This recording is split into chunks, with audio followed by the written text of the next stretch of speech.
Ayon sa isang survey ng Asia Pacific Workforce Hopes and Fears na nilahukan ng 1,000 mga Pilipino, 51% dito ay mas gusto ang hybrid na working setup. Ang setup na ito ay hindi inoobliga ang mga empleyado na araw-araw pumunta sa opisina.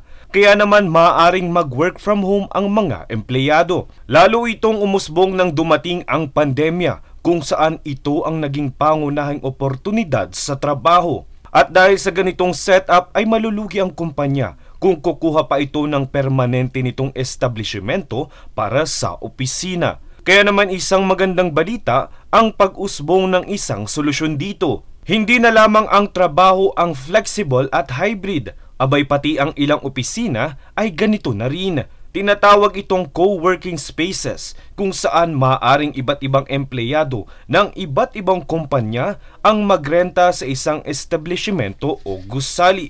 Ito ay base sa kanilang pangangailangan tulad ng tagal ng pananatili, lawak ng lugar, kagamitan at iba pa. Katulad ito ng kamakailang inilunsad sa Makati na isa umano sa pinakamalaki sa buong Pilipinas. Ito ang ika-30 co-working spaces ng kumpanyang International Workplace Group sa bansa. We are offering professional, flexible workspace for the smallest companies to the biggest international companies.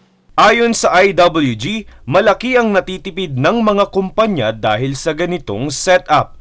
Kahit umano ang mga maliliit at paunlad pa lamang na mga negosyo ay makikinabang dito. If you are a small startup company, you might not even need the office space yet, but you will definitely need to register your business. You will also like to be able to host some meetings, and you definitely don't want to look like you are a very small startup working out of your home. We help to amplify the way you look to your customers. You can get an address in a high-rise building.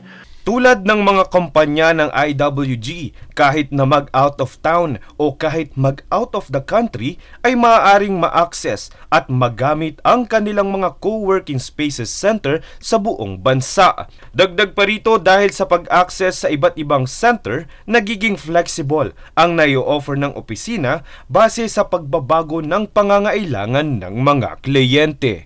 Francis Riudique, nag-uulat para sa One Media Network.